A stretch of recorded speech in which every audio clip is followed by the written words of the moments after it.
Hey, are you bored of reading books? Then welcome to NCERT Narrator, created by your narrator. Here you can get the audio chapters for NCERT books. Please subscribe to the channel to enjoy listening to the chapters. You can get the PDF of the chapter in description. So today's chapter is A Letter to God. Let's start. The house, the only one in the entire valley, sat on the crest of a low hill. From this height one could see the river and the field of ripe corn dotted with the flowers that always promised a good harvest. The only thing the earth needed was a downpour, or at least a shower. Throughout the morning Lencho, who knew his fields intimately, had done nothing else but see the sky towards the northeast. "Now we're really going to get some water, woman." The woman, who was preparing supper, replied, "Yes, God willing." The older boys were working in the field, while the smaller ones were playing near the house until the woman called to them all, "Come for dinner." It was during the meal that, just as Lencho had predicted, big drops of rain began to fall. In the northeast huge mountains of clouds could be seen approaching. The air was fresh and sweet. The man went out for no other reason than to have the pleasure of feeling the rain on his body, and when he returned he exclaimed, "These aren't raindrops falling from the sky, they are new coins. The big drops are 10-cent pieces and the little ones are 5s. With a satisfied expression he regarded the field of ripe corn with its flowers, draped in a curtain of rain. But suddenly a strong wind began to blow, and along with the rain very large hailstones began to fall. These truly did resemble new silver coins. The boys, exposing themselves to the rain, ran out to collect the frozen pearls. "It's really getting bad now," exclaimed the man. "I hope it passes quickly." It did not pass quickly. For an hour the hail rained on the house, the garden, the hillside, the cornfield, on the whole valley. The field was white, as if covered with salt. Not a leaf remained on the trees. The corn was totally destroyed. The flowers were gone from the plants. Lencho's soul was filled with sadness. When the storm had passed, he stood in the middle of the field and said to his sons, "A plague of locusts would have left more than this. The hail has left nothing. This year we will have no corn." That night was a sorrowful one. All our work, for nothing.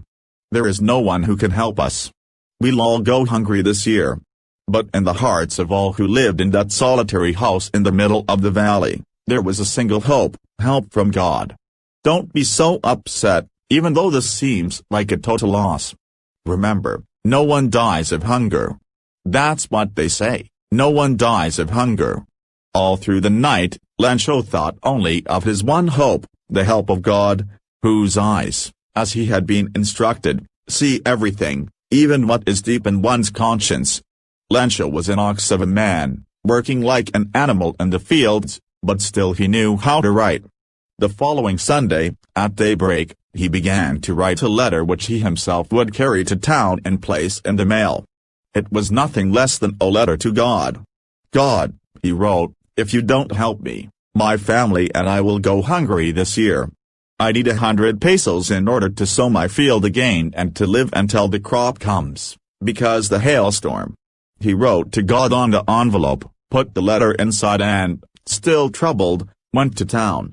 At the post office, he placed a stamp on the letter and dropped it into the mailbox.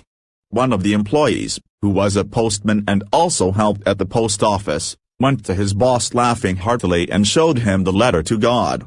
Never in his career as a postman had he known that address. The postmaster, a fat, amiable fellow, also broke out laughing, but almost immediately he turned serious and, tapping the letter on his desk, commented, "What faith! I wish I had the faith of the man who wrote this letter. Starting up a correspondence with God." So, in order not to shake the writer's faith in God, the postmaster came up with an idea, answered the letter. But when he opened it, it was evident that to answer it he needed something more than goodwill, ink and paper.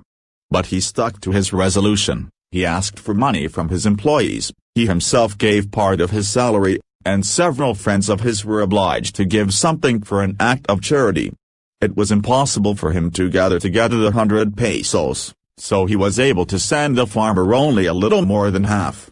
He put the money in an envelope addressed to Lencho and with it a letter containing only a single word as a signature, God. The following Sunday Lencho came a bit earlier than usual to ask if there was a letter for him. It was the postman himself who handed the letter to him while the postmaster, experiencing the contentment of a man who has performed a good deed, looked on from his office. Lencho showed not the slightest surprise on seeing the money, such was his confidence, but he became angry when he counted the money.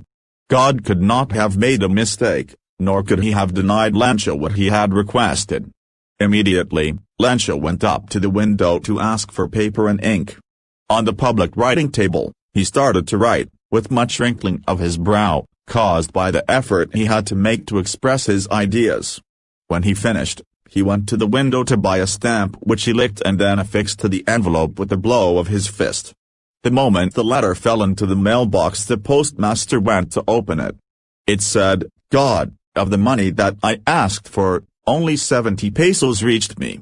Send me the rest, since I need it very much. But don't send it to me through the mail because the post office employees are a bunch of crooks. Lencho. Thanks for listening. Please share the video and subscribe to the channel.